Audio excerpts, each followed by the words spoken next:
tant qu'élu, fonctionnaire, personne qui accompagne les processus urbains et qui cherchent fort probablement, à travers leur activité, à essayer d'améliorer la vie quotidienne des citoyens et des citoyens, essayer de contribuer à changer les choses. Aujourd'hui, je vais vous parler en tant que chercheur, auteur. J'ai fait ma thèse en philosophie sur la question de la démocratie participative, entre autres en milieu urbain, pour voir comment on pouvait renforcer la participation citoyenne auprès des institutions pour être capable aussi de contribuer à la justice sociale et à la transition écologique. Donc aujourd'hui, je vais arriver avec, disons, mon chapeau de chercheur universitaire.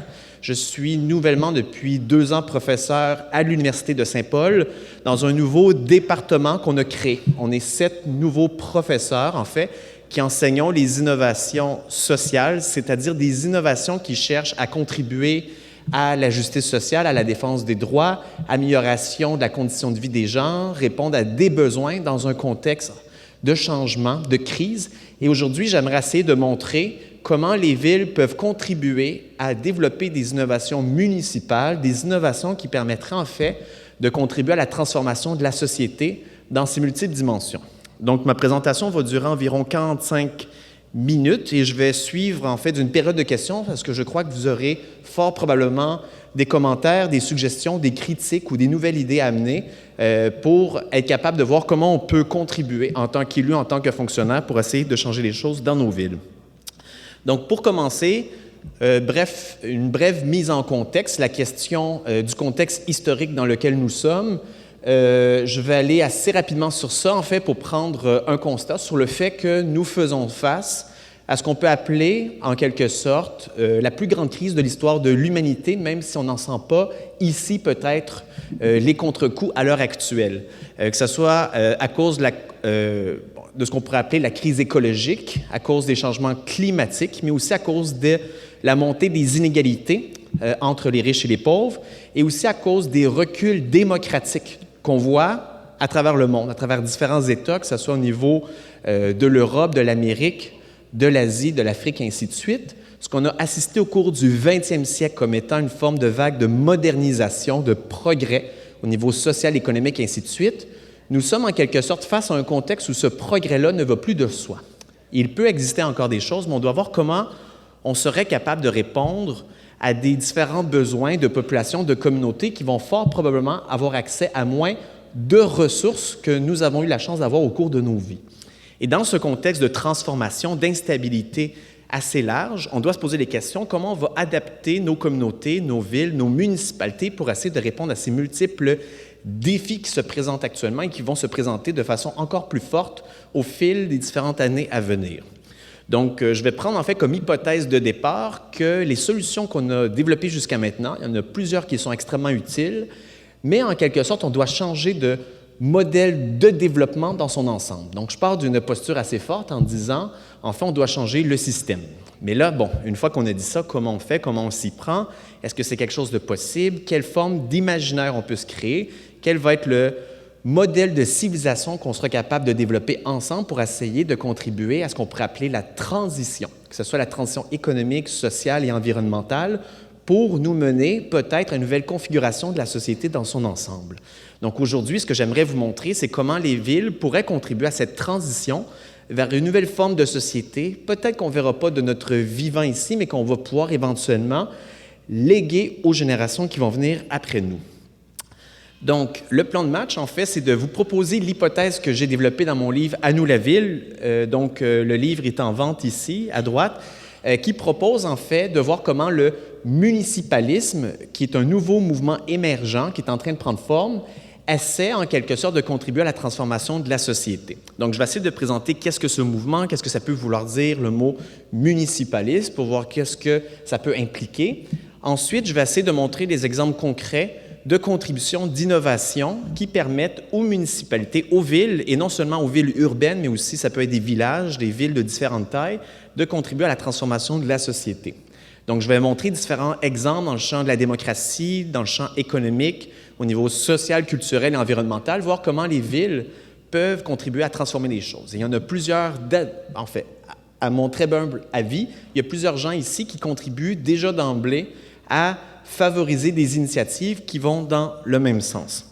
Ensuite, je vais essayer de conclure de façon assez brève en montrant différents obstacles, freins, limites et contraintes auxquelles les villes font face. Donc, vous êtes fort probablement confrontés dans une façon assez quotidienne pour montrer, en fait, peut-être que les villes peuvent contribuer à la transformation de la société, à améliorer les choses, mais elles font face à plusieurs défis. Et là, on va essayer de voir peut-être quelles sont les pistes de solutions, de contournement qui permettraient d'éviter ces différents obstacles. Donc, pour commencer, comment on définit le municipalisme? On le voit dans le mot, ça veut dire, enfin, en quelque sorte, un mouvement qui prend la municipalité au cœur d'une vision, au cœur d'un projet de société, au cœur d'un projet politique, en fait. Donc, en gros, comment je pourrais le résumer? C'est un mouvement qui considère la municipalité comme étant le tremplin potentiel d'une transformation démocratique de la vie sociale, économique et politique. On pourrait dire, par exemple, que le nationalisme, c'est une vision qui met la nation au cœur de la vision de la société. Dans ce cas-là, en fait, c'est qu'on considère la municipalité peut-être pas comme l'alpha et l'oméga, ou le seul niveau de compétence, ou disons de niveau de gouvernement comme étant le seul qui existe ou le plus important, mais c'est un mouvement qui essaie de remettre la municipalité au cœur de la vision du changement, que ce soit au niveau de la démocratie, au niveau de l'économie, au niveau de la culture aussi. Les deux grands axes de ce mouvement, en fait, c'est de dire que la municipalité peut être le lieu où on peut renouveler la démocratie, on peut la renforcer, on peut la réinventer. Il est beaucoup plus facile, en quelque sorte, d'expérimenter des formes de participation citoyenne, de rapprocher les élus des citoyens à l'échelle des villes qu'à d'autres niveaux de gouvernement. Donc ça, c'est un des axes. Autre élément aussi, c'est que ça permet en quelque sorte au niveau municipal de contribuer à expérimenter, à être une forme d'incubateur de nouveaux projets d'innovation qui permettent de répondre aux besoins de la population, de différents groupes et de contribuer peut-être à tout petit pas de favoriser la justice sociale, une société plus juste, plus inclusive et plus écologique. On pourrait dire en quelque sorte que l'opposé de ce mouvement, en fait, c'est une vision de la municipalité qui se concentrerait uniquement sur les fonctions de base qu'on pourrait appeler les compétences minimales des municipalités, que sont l'entretien des voiries, que sont le déneigement, le déchet et beaucoup de choses essentielles au niveau des infrastructures qui sont actuellement dirigées par les villes. Mais il y a beaucoup plus de choses que les villes peuvent faire. Si on peut prendre un tout petit exemple, j'ai entendu une fois une expression d'un conseiller municipal dans la ville de Gatineau, au Québec, qui se déclarait lui-même asphaltiste. Donc, il disait en quelque sorte: pour moi, je considère que la fonction de la ville, c'est de s'occuper de l'asphalte, de s'occuper des routes, et ça finit là. On ne doit pas s'occuper de démocratie, pas s'occuper de la culture, des bibliothèques, pas s'occuper du sport, on va s'occuper de l'asphalte, puis ça va être tout. En fait, le municipalisme, c'est la vision qui dit, en fait, la ville, il faut qu'elle se mêle de différentes choses. Il y a des compétences, il y a des responsabilités qui touchent le développement urbain, que ce soit au niveau de l'aménagement du territoire, au niveau du développement économique, que ce soit au niveau culturel, social, au niveau des droits sociaux. Il y a beaucoup de choses que les villes peuvent faire. Et le municipalisme essaie de dire, en fait, il faut que la ville se mêle un peu de tout. Donc, je résumerai ici quel est le grand esprit de ce mouvement. Une fois qu'on a dit ça, est-ce que c'est une position de principe? Est-ce que c'est des belles, grandes valeurs éthiques? Est-ce que c'est quelque chose de plus? En fait, c'est un mouvement qui a été théorisé aussi par des gens, des intellectuels, des philosophes, des militants qui ont essayé de dire, en fait, peut-être que les villes pourraient être même au cœur d'une transformation de la société dans son ensemble. Il y a un de ces auteurs importants qui a habité en Nouvelle-Angleterre, qui est le philosophe américain Murray Bookchin, qui est un écologiste, aussi un personnage anarchiste, en fait, qui disait peut-être qu'il faudrait dépasser la centralisation du pouvoir dans les mains du gouvernement, de l'État. Il faudrait démocratiser notre économie et nos institutions politiques en créant une confédération de municipalités libres. Donc, c'est un projet qui est en quelque sorte utopique, peut-être, mais il le dit à travers une très longue histoire. Si on remonte aux sources de la démocratie, où est née la démocratie du côté occidental, c'est à Athènes, dans la cité athénienne, qui est le berceau de la démocratie et de la citoyenneté. Il s'est dit peut-être qu'on devrait retourner ou retrouver les racines de la démocratie à travers, en quelque sorte, une démocratie de proximité qu'on peut trouver dans les villes. Donc ça, en fait, je ne vais pas faire une très longue histoire de ce mouvement qui a des longues racines dans notre histoire. Je le fais un peu dans mon livre. On peut retourner à la cité athénienne, aux communes médiévales. on peut encore trouver aujourd'hui des traces de cette démocratie de proximité dans des villes de la Nouvelle-Angleterre où on a des town meetings qui sont des réunions de villageois qui participent et qui coproduisent ensemble les lois, qui adoptent le budget ensemble des villes une fois par année. Il y a une très longue histoire de ça. On peut en trouver fort probablement au Nouveau-Brunswick, que je connais un peu moins, au Québec également. Ce mouvement actuellement, qui se déclare lui-même municipalisme, commence à prendre forme à l'échelle internationale. 2 mois après la publication de mon livre « À nous la ville », donc au printemps 2017, il y a eu ce sommet qui a été organisé dans la ville de Barcelone. Donc, j'ai en fait la chance de m'y rendre, d'aller rencontrer des gens qui venaient de 150 villes à travers le monde, qui se sont rassemblés pour discuter de transition écologique, du droit au logement, de la démocratie de proximité, de comment on est capable de s'organiser contre la montée de différents groupes d'extrême droite. Est-ce qu'on peut contribuer à la démocratisation de nos institutions, à la place des femmes dans le champ de la démocratie, et voir comment ces différents types d'enjeux peuvent être traités à partir de l'échelon municipal. Donc, c'était un grand rassemblement, en fait, qui s'est produit par la suite dans différentes villes à travers le monde. Donc, c'est un mouvement, en fait, qui est en train de prendre forme et qui se déplace sur les 5 continents et qui est en train de s'organiser actuellement. Une des figures de proue de ce mouvement est la mairesse de Barcelone, du côté de l'Espagne, Ada Colau. Peut-être que plusieurs d'entre vous la connaissent déjà. Elle a été élue en 2015 suite à une grande campagne qui était basée sur des groupes citoyens qui étaient issus du mouvement des Indignés et qui ont essayé d'amener une forme de renouvellement de la démocratie à l'échelle des villes.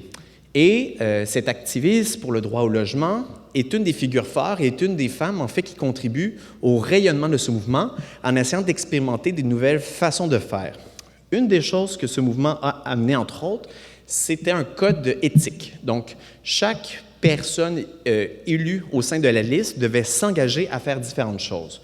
D'une part, au niveau de la transparence, donc on parle souvent d'une crise de confiance entre les citoyens et les représentants, et ils ont dit il faut, par exemple, que notre agenda de rendez-vous soit disponible, soit public, pour que les citoyens peuvent voir qui on va aller rencontrer à telle date, et ainsi de suite, pour qu'on puisse faire le suivi de ce qui se passe. Le compte de dépenses publiques, entre autres, les décisions publiques, tout ça est disponible en ligne. Donc ça, c'est une des choses que les gens dans cette liste se sont engagés à faire. Ensuite, autre élément, la question de la révocation des mandats, par exemple. Donc, si on est accusé de corruption, si on a fait des fraudes X ou Y, ou si on a trahi nos promesses électorales, il y a une procédure qui est mise en place. Et c'est quelque chose qui existe en fait en Suisse et qui existe dans différentes villes américaines. C'est la procédure du recall, donc la procédure qui permet de destituer des élus en cas de fraude. Donc, il y a quand même évidemment des seuils minimaux. Ce n'est pas n'importe qui peut faire ça. Il faut faire signer des listes. Mais ça permet d'avoir un contrôle démocratique sur les représentants élus. La question des limitations de mandat, c'est autre chose. Autre élément aussi, donc la question des privilèges des représentants élus. Dans beaucoup de cas, au niveau municipal, les salaires des élus n'est pas énorme. Donc, dans les plus petites villes, entre autres, les conseillers municipaux, les maires, les mairesses, en fait, ont à peine la capacité de pouvoir exercer leurs fonctions. Pour les jeunes, ce n'est pas extrêmement accessible. C'est souvent des personnes qui sont à la retraite ou des gens qui sont qui sont indépendants déjà du point de vue financier ou économique, qui ont la capacité d'exercer leurs fonctions. Donc, cette idée, peut-être qu'il faudrait contribuer à améliorer les salaires, en fait, des personnes élues, mais qu'on soit capable également, dans certaines grandes villes, par exemple, où ils ont des salaires extrêmement élevés, de peut-être retrouver une forme d'équilibre pour permettre, en fait, de faire en sorte que les représentants élus aient un mode de vie qui ressemble plus au mode de vie des gens qui vivent dans la population. Donc, par exemple, on voit ça dans différentes villes américaines, entre autres, de plus en plus d'élus disent « mais moi, je vais prendre les transports en commun, je me déplace à bicyclette ou ainsi de suite, je ne vais pas prendre des voitures de luxe de façon permanente pour me déplacer dans la ville ». Donc, c'est tout en fait ce mouvement qui essaie de dire qu'il faudrait peut-être essayer de rapprocher les représentants élus de la population. Donc, c'est une des choses qui est mise en place. Autre élément, essayer de diversifier les modes de discussion, de décision pour permettre de consulter les gens et de leur faire participer à la vie publique à travers des consultations, des assemblées citoyennes, que ce soit le tirage au sort par des référendums en ligne aussi. Donc, il y a toute une pluralité de choses qui sont mises en place pour essayer en fait de rapprocher et de créer des liens d'interaction beaucoup plus étroits entre les citoyens et les représentants élus. Là, je viens de résumer ici différentes initiatives qui ont été mises en place par la mairesse de Barcelone, mais les grands principes de ce mouvement, je les ai résumés en 6 grands points. Il y a d'une part la participation citoyenne qui est au cœur de ce projet. Donc, la participation citoyenne directe qui doit évidemment passer souvent par des consultations, mais aussi par un pouvoir plus direct sur une série de champs de compétences. Autre élément, il ne suffit pas d'ajouter des éléments de consultation ou de participation ici et là, mais de voir comment on pourrait contribuer à la transformation des institutions pour les démocratiser. Ensuite, la question de la décentralisation des pouvoirs. Donc, évidemment, si on veut essayer de changer les choses au niveau des villes, il faut qu'il y ait des responsabilités, des champs de compétences qui soient reconnus par d'autres niveaux de gouvernement. Il faut qu'il y ait les ressources financières aussi qui soient dévolues aux municipalités pour qu'elles soient capables de prendre en charge cette pluralité de responsabilités. Donc ça, c'est un des grands principes de ce mouvement. On dit actuellement, on assiste dans différentes démocraties à travers le monde à une recentralisation du pouvoir à des échelons plus hauts de gouvernement. Le municipaliste dit qu'il faut le décentraliser vers les plus petites unités efficaces qui seraient capables de remplir ces fonctions. Autre élément, le municipalisme n'est pas une vision centrée sur le repli sur soi. S'il faut décentraliser, il faut aussi se coordonner, il faut être capable d'établir des liens de solidarité intermunicipaux, mais aussi à l'échelle nationale et internationale. Donc ça, c'est un des autres critères. Le municipalisme, c'est une forme d'internationalisme. Donc, c'est-à-dire, en fait, des villes qui se regroupent entre elles, peu importe où elles sont situées à travers le monde, pour essayer de créer des liens entre elles. Autre élément, la justice sociale et la transition écologique. Donc ça, c'est des grands critères qu'on peut voir dans ce mouvement.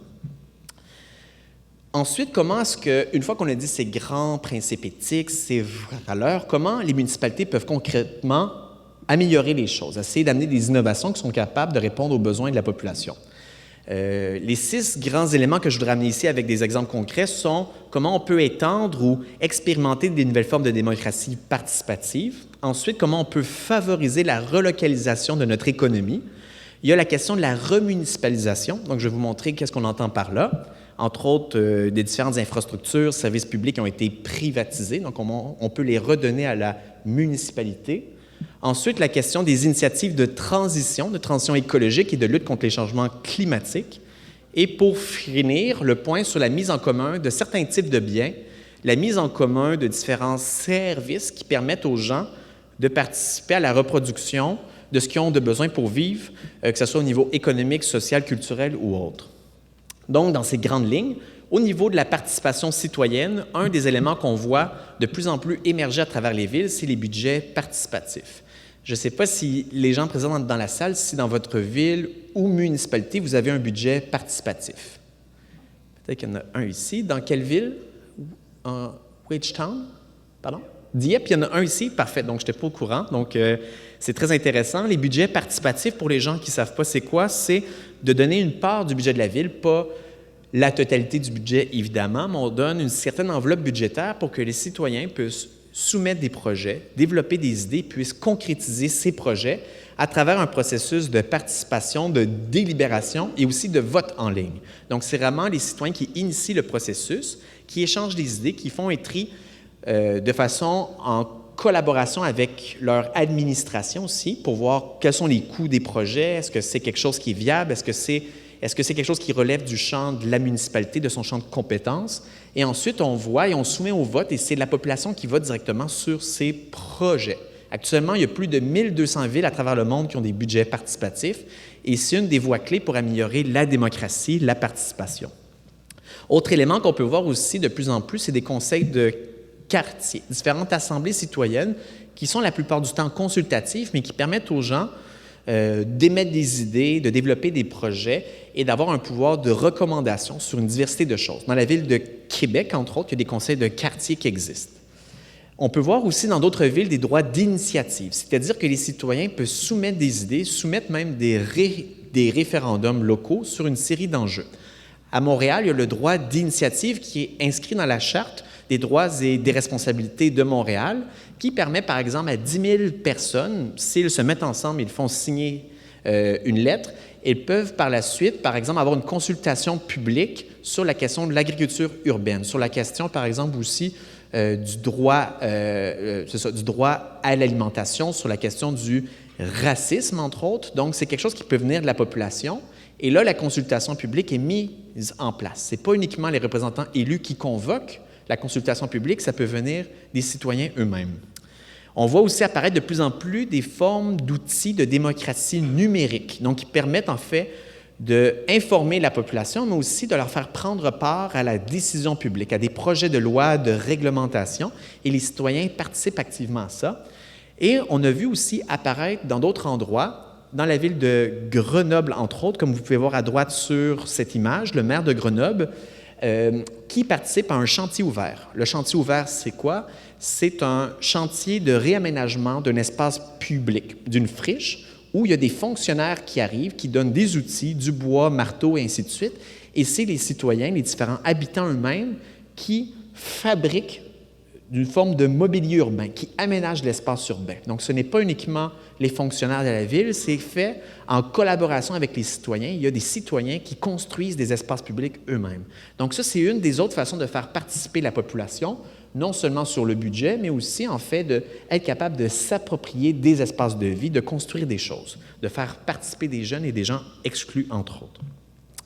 Une autre chose que je voulais amener ici, c'est au niveau de la démocratie numérique, le logiciel qui a été développé par la ville de Barcelone qui s'appelle Decidim, qui est un logiciel libre et ouvert. Donc, n'importe quelle ville ici peut utiliser ça. C'est traduit dans différentes langues et c'est utilisé actuellement par une centaine de villes à travers le monde. Ça permet de faire des budgets participatifs, des consultations en ligne, la délibération des citoyens et c'est un outil extrêmement puissant, versatile, que vous pouvez adapter en fonction de vos besoins dans différentes organisations ou institutions. Donc ça, c'est une des choses qui existe et ça existe depuis 2016. Donc c'est des nouveaux outils qui émergent, qui ne sont pas de propriété privée, qui sont disponibles et qui sont voués à la participation citoyenne. Autre élément que je voulais mettre de l'avant ici, dans un contexte de mondialisation, on parle de la mondialisation, ça amène la compétition entre les villes. Une des façons de se développer, entre autres, c'est de favoriser les commerces de proximité, le soutien pour la revitalisation des différentes artères commerciales, favoriser en fait les entreprises qui viennent du coin. Et il y a plein d'initiatives qui sont mises en place à ce niveau. Donc, au niveau municipal, une des initiatives qu'on voit avoir de plus en plus, c'est des monnaies locales complémentaires. Je ne sais pas si ici, il y a des gens qui ont des monnaies locales dans leur ville, municipalité, à l'heure actuelle. En Amérique du Nord, il y en a un peu moins. Du côté de l'Europe, il y en a environ 100 qui existent. Du côté du Québec, il y en a 2 qui ont vu le jour depuis les 5 dernières années. C'est des formes de monnaie qui peuvent être utilisées dans différents commerces de proximité qui acceptent ça. Donc, ça permet, par exemple, d'avoir de l'argent Canadian Tire, par exemple, mais qui est reconnu par une pluralité de commerces. Et ça permet, en fait, de favoriser du lien et d'inciter les gens à consommer dans leur propre ville. Et du côté du Royaume-Uni, il y a différentes villes, dont la ville de Bristol, où le maire de la ville verse la totalité de son revenu sous forme de monnaie locale complémentaire, donc il est obligé de dépenser cet argent dans sa propre ville. Et là, en fait, la ville, dans ce cas-là, supporte officiellement ce qui se passe et même les citoyens peuvent payer leurs taxes municipales à travers la monnaie locale complémentaire. Ici, peut-être en Amérique du Nord, Canada, Nouveau-Brunswick, il y a peut-être des contraintes au niveau réglementaire, fiscal ou ainsi de suite, mais on peut voir comment les villes peuvent appuyer ce genre d'initiatives, parfois qui émanent des pouvoirs publics et parfois qui émanent de groupes de citoyens. Autre élément qu'on voit de plus en plus arriver, c'est le soutien à l'économie sociale et solidaire, donc c'est-à-dire à des formes de coopératives, d'entreprises à but non lucratif mais qui ont une activité économique, et les municipalités peuvent favoriser ce genre d'entreprises démocratiques à travers des politiques d'approvisionnement. Ça peut être non seulement pour des coopératives, mais disons des entreprises indépendantes du coin, dans différents appels d'offres. Ça peut être avec des clauses dans des contrats qui permettent de favoriser cette économie de proximité. Et les municipalités peuvent être, en fait, un lieu actif qui permettrait de démocratiser notre économie. Autre élément qu'on peut voir apparaître, c'est la régulation de ce qu'on appelle les grandes plateformes numériques, l'économie collaborative, à travers, par exemple, Airbnb, Uber et compagnie, des grandes entreprises qui arrivent, qui vont souvent perturber les écosystèmes locaux avec des avantages et inconvénients, et les municipalités sont appelées à réguler ce genre de choses. Parfois en essayant d'imposer des taxes, en émettant des règles, et parfois en développant leur propre alternatives. On peut voir, par exemple, du point de vue de Amsterdam, Barcelone et différentes villes à travers l'Europe, qui se sont mis à créer ce qu'on appelle Fairbnb, donc qui est un équivalent de Airbnb, mais dont la propriété revient aux villes. Donc, on calque en quelque sorte le modèle des plateformes numériques pour que les revenus soient redistribués, non pas à une petite poignée d'actionnaires, mais que ça soit redistribué pour financer d'autres types de projets dans la ville.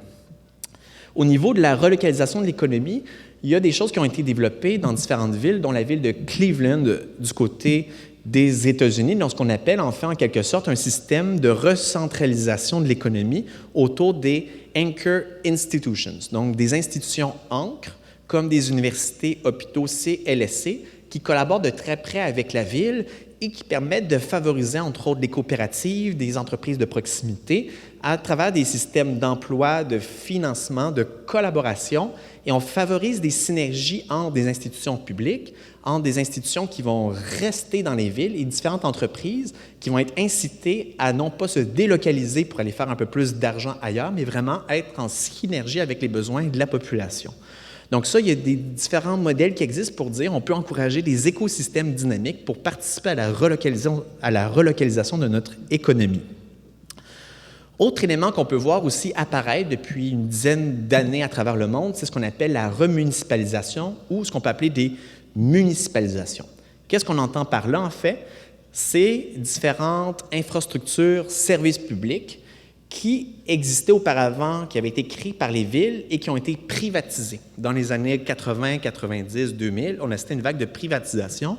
Et là, il y a plusieurs villes qui se sont rendues compte, par exemple, qu'en privatisant leur eau, que les frais augmentaient, que ça ne répondait pas mieux aux besoins de la population, que le coût était plus élevé et qui ont décidé de remunicipaliser, en quelque sorte de renationaliser, mais à l'échelle des villes, différentes infrastructures.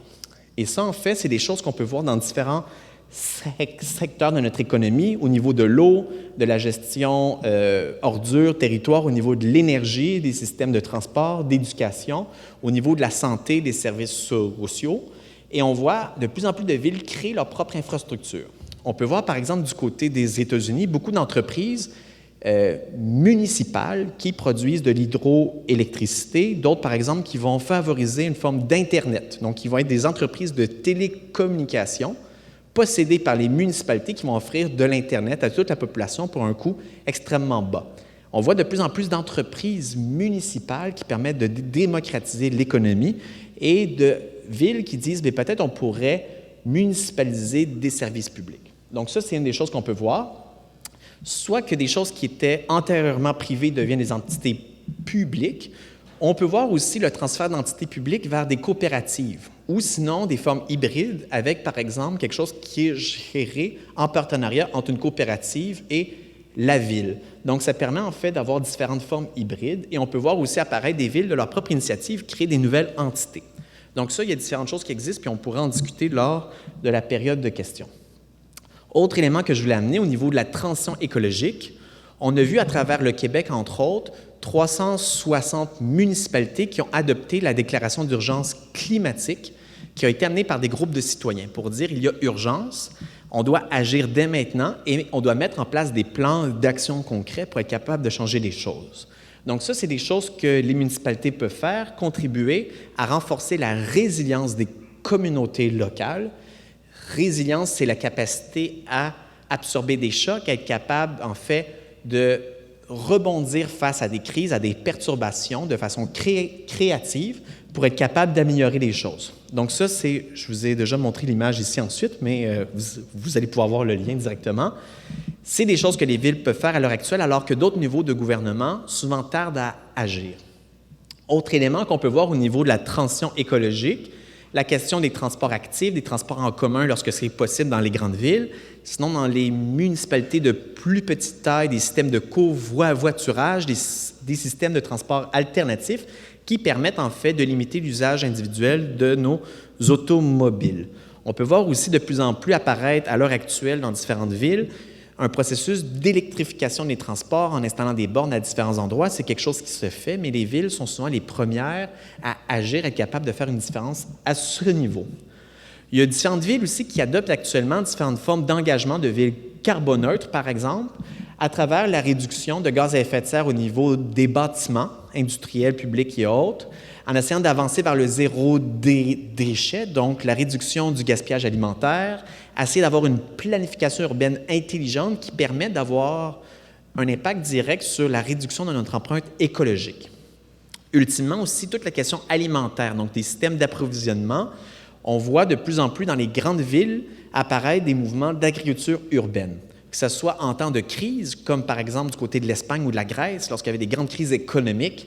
Il y a des centaines de milliers de personnes qui se sont mis à faire de l'agriculture pour être capables de se nourrir. Mais on n'a pas non plus à attendre d'être en crise. À différents endroits en Amérique du Nord, on voit apparaître des gens qui se mettent à retravailler la terre, que ce soit tout près d'eux, dans leurs cours, que ce soit dans les zones urbaines, périurbaines, dans des banlieues. Il y a des gens qui commencent à produire leurs propres aliments.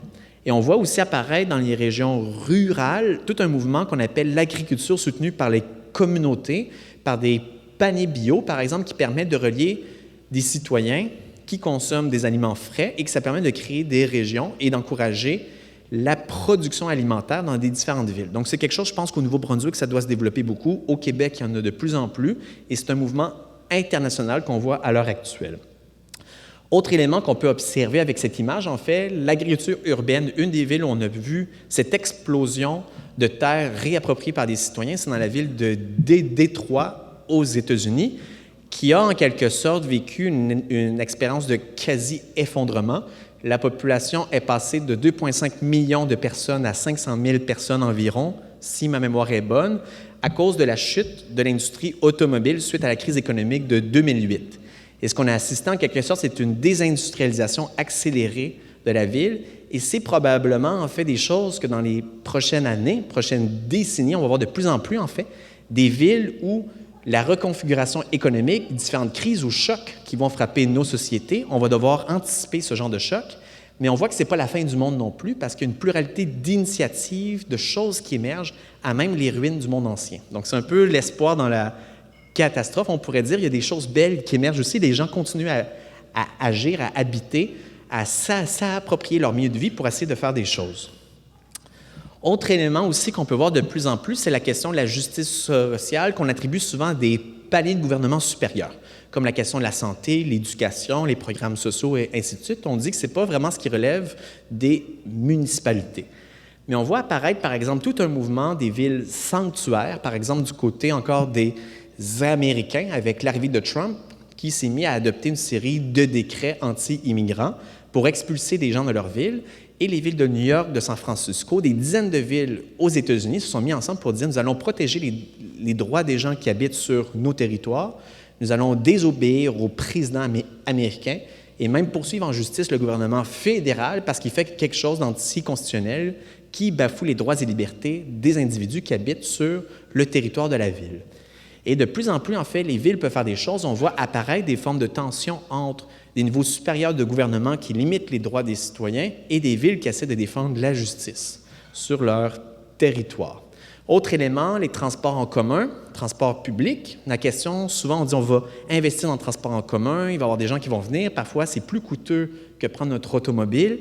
La réduction des coûts des transports en commun, parfois de la gratuité complète. Évidemment, dans certains cas, ça peut coûter des millions de dollars, parfois moins, mais on voit apparaître des dizaines de villes, que ce soit en France, en Allemagne, que ce soit du côté des États-Unis, ça commence aussi. Et même au Québec, il y a la ville de Chambly, par exemple, qui a décidé de rendre le transport public gratuit pour tous les citoyens.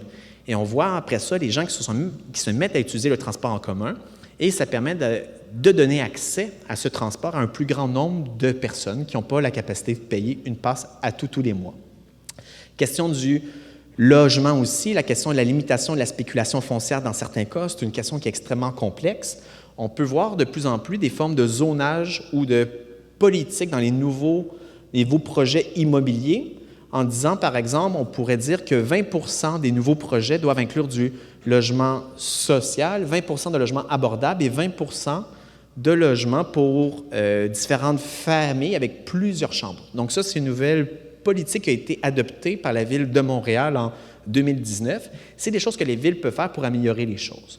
Et ultimement, il y a toute une série de questions. On a pu voir au cours des conférences de la journée des droits linguistiques, par exemple, au niveau des politiques pour favoriser l'inclusion, l'égalité des chances, que ce soit en termes d'égalité de genre, hommes-femmes, que ce soit au niveau des minorités culturelles, minorités linguistiques, des personnes LGBT. Les municipalités ont un rôle à jouer extrêmement grand et on voit de plus en plus de villes innover en ce sens. Autre élément, et je vais essayer de conclure assez rapidement, la question de la revalorisation du patrimoine, que ce soit des différentes églises, par exemple, qu'on voit souvent des églises qui coûtent extrêmement cher. Et il y a toute une série de groupes citoyens qui cherchent à reconvertir différents lieux qui ont été abandonnés, que ce soit différentes usines, des bâtiments industriels, que ce soit des bâtiments patrimoniaux, et qui cherchent à les reconvertir, à les redonner à la communauté. Et là, j'ai donné en fait cet exemple quand j'ai eu la chance de visiter la ville de Barcelone, entre autres à travers une bourse de logique. Donc, je vais le dire ici, j'ai bénéficié de la bourse de logique pour me déplacer, pour aller voir différents communs urbains dans cette ville, voir comment dans ce bâtiment industriel qui a été abandonné, il a été approprié par un groupe d'habitants qui voulaient en faire usage. La municipalité voulait le reconvertir à des promoteurs privés pour construire des condos. Ça n'a pas fonctionné après la crise économique de 2008. Les citoyens ont fait pression sur les représentants élus et ont été capables d'avoir accès à ce grand bâtiment industriel de plusieurs milliers de mètres carrés pour en faire quelque chose. Qu'est-ce qu'ils ont fait, entre autres, dans la première phase du projet? C'est créer un incubateur de coopératives qui s'appelle Copolis, qui, en une seule année, a créé 40 coopératives dans la ville, en fait. Donc, c'est un lieu dans ce bâtiment industriel qui sert à différentes activités culturelles, artistiques, à différents regroupements de citoyens qui font leur assemblée. Et ça sert aussi d'incubateur pour participer au développement d'une économie locale et qui est coopérative. Donc, c'est une chose qui peut se faire et on voit de plus en plus de villes créer différents incubateurs, des espaces de travail partagés qui permettent en fait d'en tirer des jeunes entrepreneurs qui partent souvent vers les grands centres pour développer des initiatives et des petites entreprises qui vont rester ancrées sur le territoire de la ville.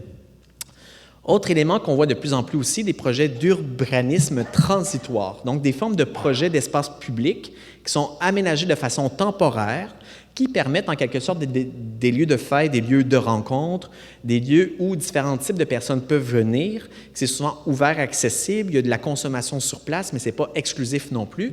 Il y a différents projets qui sont mis en place, souvent sous l'impulsion de groupes, d'associations, d'organismes à but non lucratif, qui créent un usage des lieux et qui, par la suite, peut-être peut contribuer à reconvertir des espaces, des infrastructures, des bâtiments industriels pour en faire quelque chose de durable. Donc ça, c'est une des choses que les villes font à l'heure actuelle. Autre élément que je voulais mettre de l'avant, l'idée des communs urbains. Qu'est-ce qu'un commun? Je ne sais pas si les gens connaissent ce concept. Les communs au pluriel. Est-ce que les gens connaissent ce concept? C'est quelque chose, en fait, qui est disparu, mais qui a préexisté à notre histoire, qui a préexisté à l'histoire du capitalisme, à l'histoire de l'État centralisé moderne. C'était, en fait, des terres communales qui appartenaient aux différents agriculteurs qui pouvaient l'utiliser ensemble. Et on a vu ça, en fait, entre autres, et que ça continue à exister dans les zones de pêche pour être capable de co-gérer des espaces par des usagers d'un lieu qui essaie de préserver l'usage d'une ressource à long terme.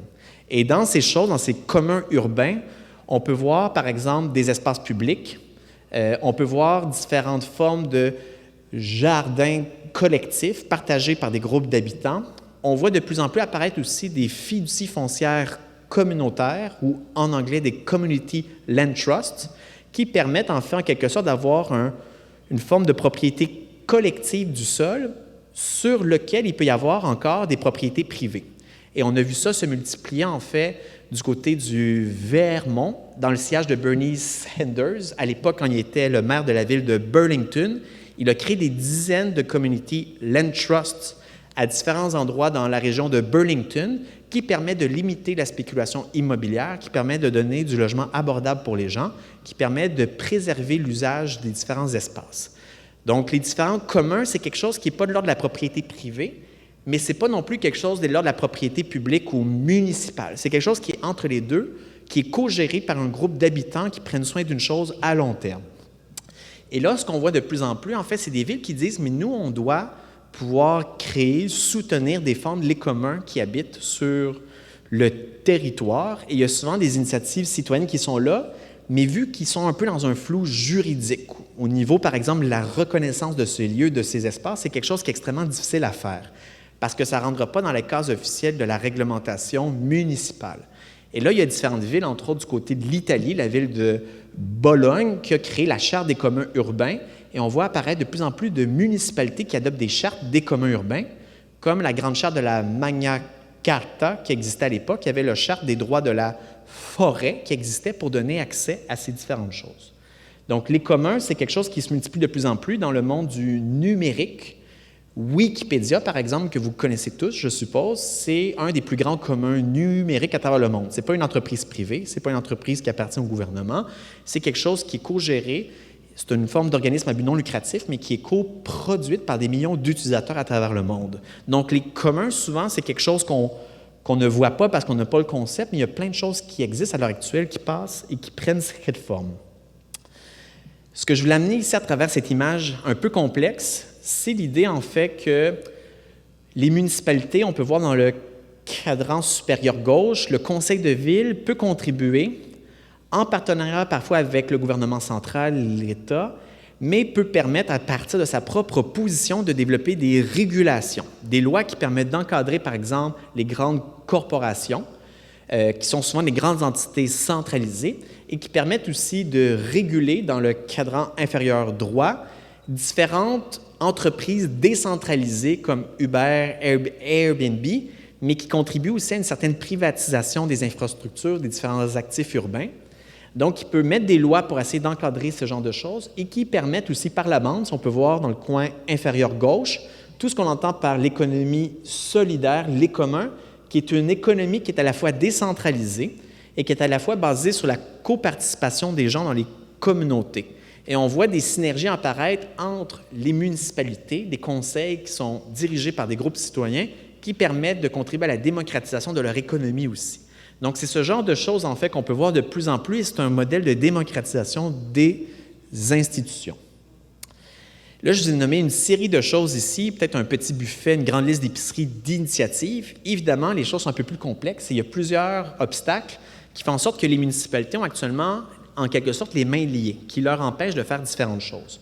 Il y a la question de la centralisation des pouvoirs dans les mains de l'État et des compétences limitées qu'on peut voir au niveau des municipalités. La situation change. Si on est aux États-Unis, dans différents États, il y a une plus forte autonomie des villes. Du côté de l'Europe aussi, parfois en Amérique du Nord, au niveau du Canada, les municipalités n'ont pas beaucoup de pouvoir. Mais elles peuvent faire d'emblée des choses extrêmement intéressantes, même au sein du système actuel. Autre chose qu'on voit apparaître de plus en plus, même s'il y a une plus forte reconnaissance à travers différentes lois d'une autonomie des gouvernements de proximité. On leur dit, vous êtes des gouvernements autonomes. On vous donne de plus en plus de responsabilités au niveau social et environnemental, au niveau économique, culturel, au niveau de l'immigration, de l'intégration des nouveaux arrivants. Souvent, les ressources financières ne vont pas avec. Et ce qu'on entend comme expression, c'est que les différents États pelletent les responsabilités dans la cour des municipalités sans leur donner les ressources qui vont avec. Autre élément qui vient avec ça, qui est extrêmement complexe, c'est la dépendance aux taxes foncières. Donc, en quelque sorte, les villes, pour se développer, doivent se développer davantage, faire de l'étalement urbain, construire des grandes infrastructures qui vont rapporter des millions. Et là, il y a des contradictions, des paradoxes qu'on trouve dans le milieu municipal. Et ça fait en sorte que même si on veut protéger l'environnement, pour avoir différentes ressources et des revenus pour être capable d'avoir des services publics, pour avoir différents services de proximité, on doit se développer davantage. Donc, il y a toute la question de la réforme de la fiscalité municipale qui entre en scène, et ça fait extrêmement longtemps que plusieurs villes ou associations de villes comme l'UMQ, l'Union des municipalités du Québec, ou la Fédération des québécoises des municipalités, la Fédération canadienne aussi des municipalités, qui disent qu'il faut qu'on revoie la fiscalité. Donc ça, c'est une des autres choses qu'on peut voir. Et il y a d'autres modèles qui existent à travers le monde. La Suède, par exemple, la moitié du budget est directement gérée par les municipalités. La totalité du budget de la Suède, par exemple, 50% est administré par les villes. Donc, c'est des choses qu'on peut voir. Autre élément, la dépolitisation, la corruption, la collusion, il y a des choses qui arrivent qui limitent notre impact. Autre élément, de façon extrêmement brève, la Constitution canadienne, à l'heure actuelle, ne reconnaît pas les municipalités qui sont des créatures des gouvernements provinciaux. Donc ça, c'est quelque chose qu'on peut voir, et idéalement, dans un monde où on serait capable de changer les choses, il faudrait peut-être revoir la Constitution canadienne pour favoriser la décentralisation des pouvoirs. Mais là, je referme cette parenthèse, c'est une question qui est très, très complexe. La mondialisation et la complexité aussi des différents échelons de gouvernement, entre le niveau fédéral, provincial et municipal, fait en sorte que les municipalités n'ont pas le champ libre ou, disons, les coups des franges pour mener l'ensemble des innovations qu'elles pourraient bien amener. Comment on fait face à ça? Il y a différentes pistes qu'on peut essayer d'identifier, articuler différents mouvements au niveau urbain, au niveau rural. Il y a des résistances de citoyens ou d'élus municipaux qui essaient de faire des choses. Il y a l'idée d'appuyer des initiatives locales, initiatives citoyennes, des communs, différentes expérimentations qui permettent de favoriser la résilience des communautés. Autre élément, on peut essayer de voir comment les revendications des groupes citoyens pourraient être transformées au niveau des institutions à travers différentes réformes. Donc ça, c'est une autre chose qu'on peut voir. Et peut-être préparer le terrain. Si jamais il y a des changements de gouvernement à d'autres échelles, au niveau municipal, si on est capable d'expérimenter autre chose, ça va favoriser des initiatives qui vont peut-être avoir lieu à une autre échelle par la suite. Ultimement, je voudrais peut-être conclure avec ça, la réforme de la fiscalité, je l'ai dit. La question la plus importante d'après moi, c'est qu'une ville contre d'autres niveaux de gouvernement, seule, ne sera pas capable d'arriver à grand-chose. Une question qui est essentielle, c'est la solidarité entre les villes par la création d'alliances de différents réseaux à l'échelle nationale et internationale qui permettent en quelque sorte d'être une force de frappe, comme on l'a dit un peu plus tôt, pour être capable de développer des liens de solidarité et d'être capable de faire avancer les choses, de se partager différentes expériences, connaissances, pour être capable de contribuer à la transformation de la société par la suite.